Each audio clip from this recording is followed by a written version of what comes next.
Assalamualaikum warahmatullahi wabarakatuh. Sampurasun, salam sehat untuk semua warga Jawa Barat dan Indonesia.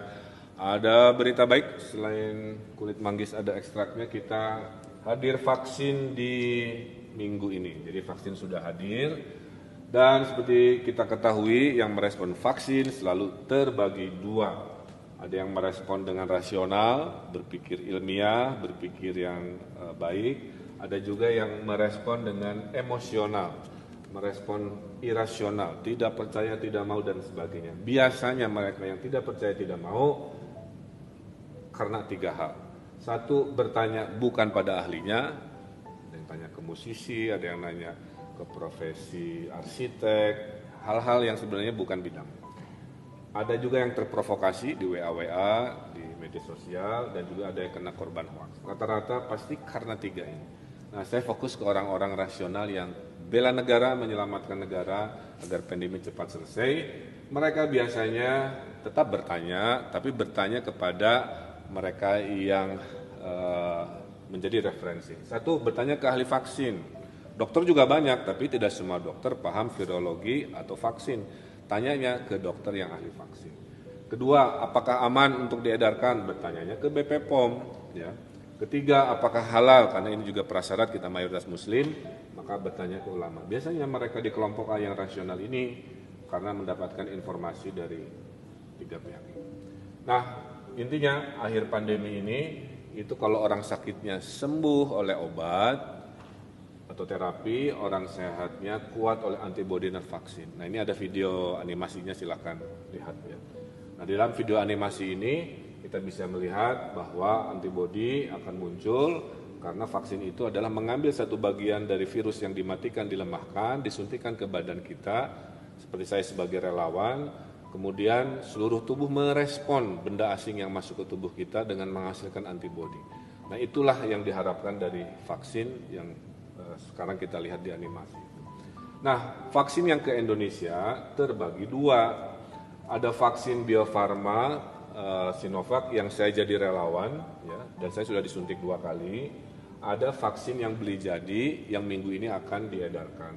Ada merek Pfizer, ada merek AstraZeneca, dan merek Sinovac sendiri. Nah, Sinovac ini sudah dites di Turki, sudah dites di Brazil, dan bersama Bio Farma dites di Indonesia.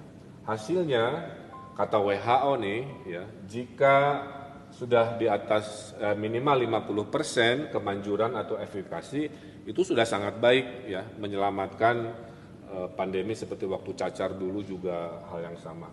Ternyata alhamdulillah yang di Indonesia kemanjurannya efikasinya 65,3 yang saya.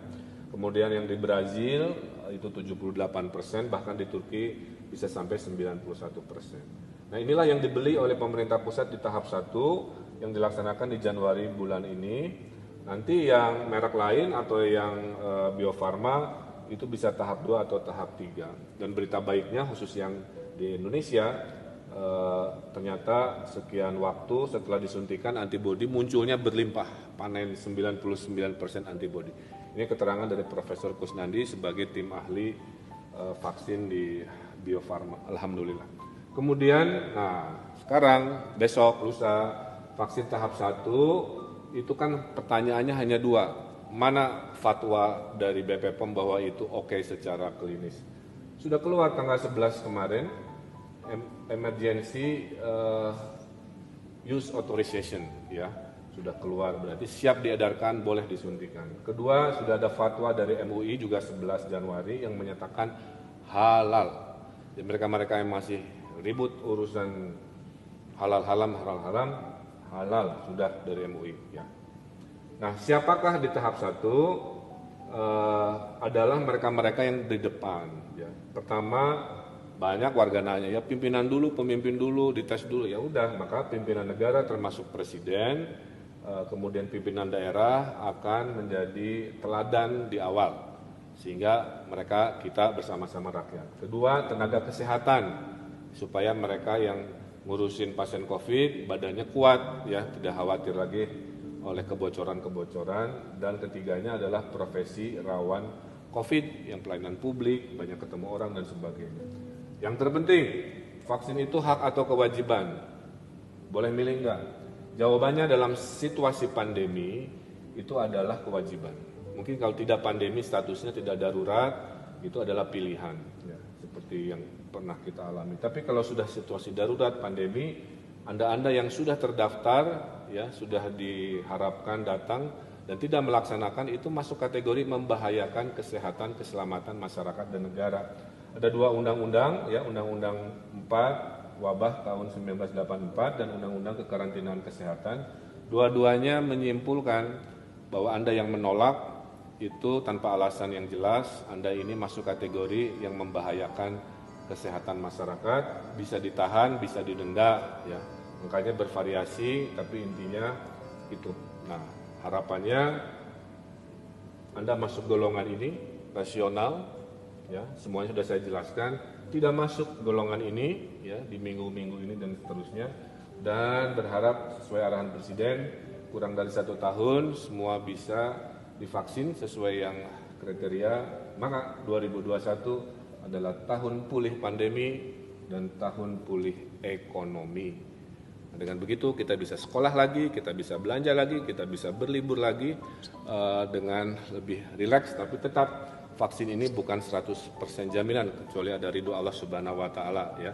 Tetap 3M, menjaga jarak, memakai masker, mencuci tangan, sebagai budaya baru adaptasi sampai betul-betul terbukti nanti kasus vaksin turun.